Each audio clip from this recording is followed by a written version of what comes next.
আজি হ'ল দেওবাৰ, গতিকে দেওবাৰ বুলিতো সকলোৰে ভালকৈ এসাঁজ খাব মন যায়।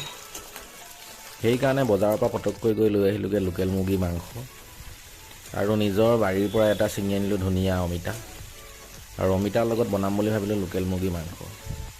গতিকে ভিডিঅ'টোত চাওঁচোন আহক কেনেকৈ বনালোঁ আজি অমিতাৰ লগত লোকেল মুৰ্গী মাংস।